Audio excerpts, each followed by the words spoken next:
What was the point where you're like, I want to turn this into a business? My wife wanted a second child.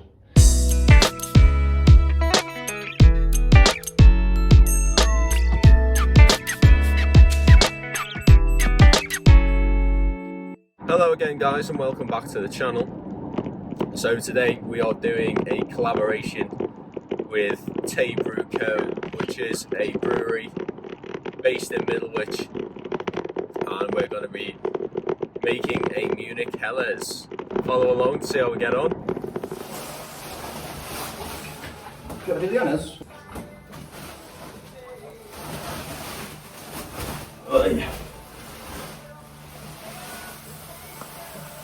Do you stop after a few seconds to give it a stir, or? I tend to do it in 3 lots.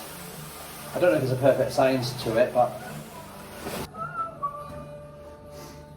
you get to turn the temperature heat off at the end of the boil. But I have to cut the boil short because if it had been non-responsive, like what I'm going to do. So I was meant to boil for 70 minutes, I only boiled for 45.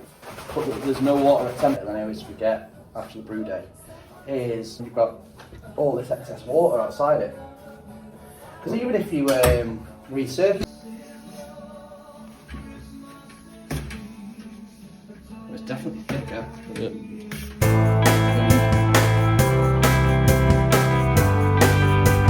So that day did not go as planned. So we mashed in, and then this is Stephen, by the way. Hello. Tay Brew Co. And then we just started smelling this like weird sulphury smell, and then that disappeared. And we thought, oh, you know, we're close to the fermenters. Maybe it's just the yeast kicking off a bit of something.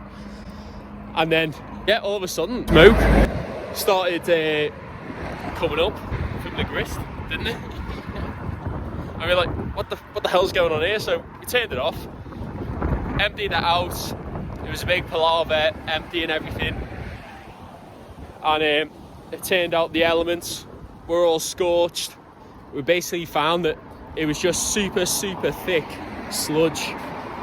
Basically, like, it had just been milled too fine, the grain. It meant like the brew day was a bit ruined.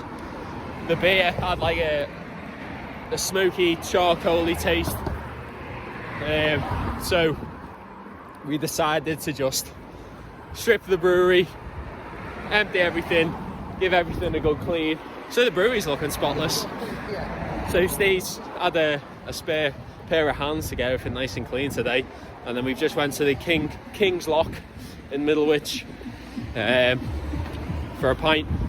And yeah, we just called it a day. But never mind, we'll try again in a couple of weeks. Yeah. No. And now Steve's got to soak his heating elements in caustic and maybe a bit of barkeeper's friend or whatever. But hey-oh, it is what it is. That's the nature of brewing. It doesn't always go the way that you want. At least we got an early pint. Oh yeah, that's never a bad thing. So, seeing as the brew day was ruined, never mind, I thought, do you know what, this would be a really good opportunity really for me to show you guys another microbrewery, which is essentially the same size as what mine's going to be. And also it's a good introduction to Steve from Tay Brew Co. When did you start homebrewing?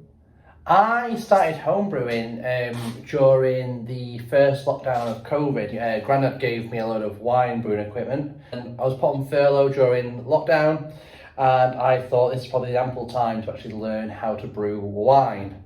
And I did a lot of reading on it, did a lot of studying, and then realised it took far too long to make bad wine, whereas I could make bad beer relatively quickly. So I actually used the same equipment to try and make beer. My first ever homebrew was a double IPA using Citra and using dry malt extract. Yeah. Which I was amazed that I was able to make alcohol using these simple ingredients in my kitchen. And I thought it tasted okay, and everyone else thought it tasted awful.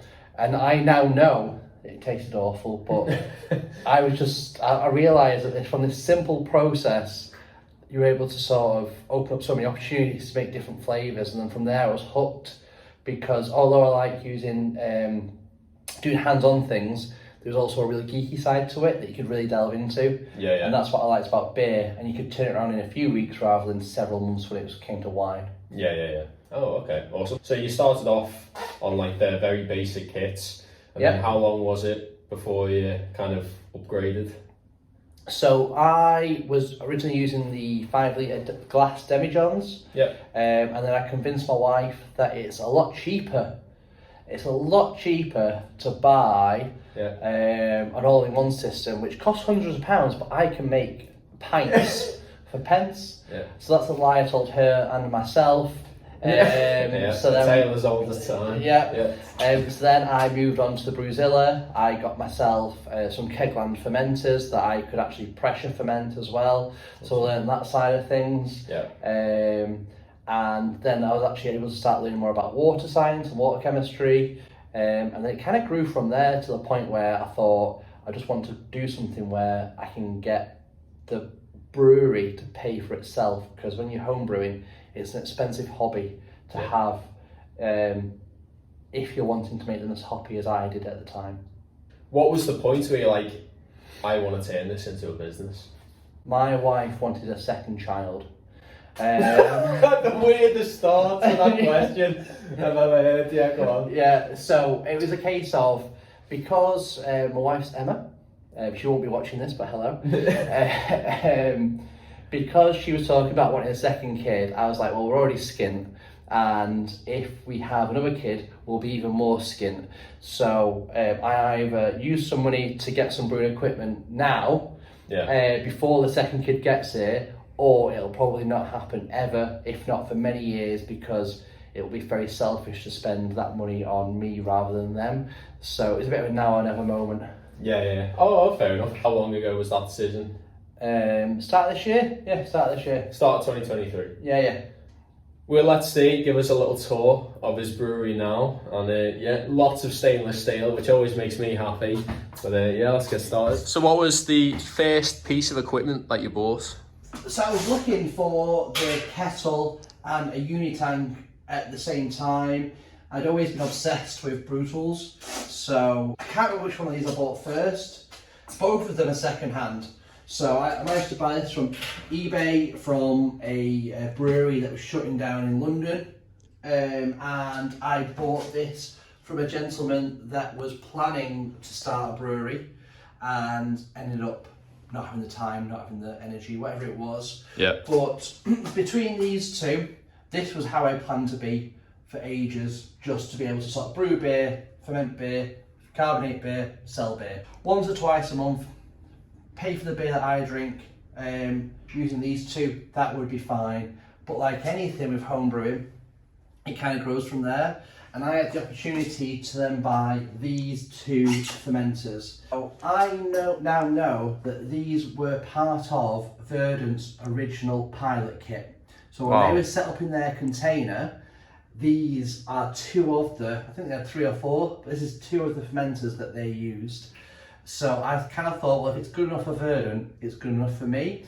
And they were at a price which was reasonable, and it allowed me then to triple production and actually turn this into more of a business, which I wasn't planning to be at the start. But it basically allows me now, because it kind of works on a 3-week cycle to sort of from brewing to packaging. So I'm turning one of these tanks around every 3 weeks, and because I've got 3 of them, it basically allows me to brew weekly.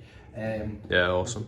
Which is kind of where I am now, and then next year, who knows, but this should keep me going for the time being.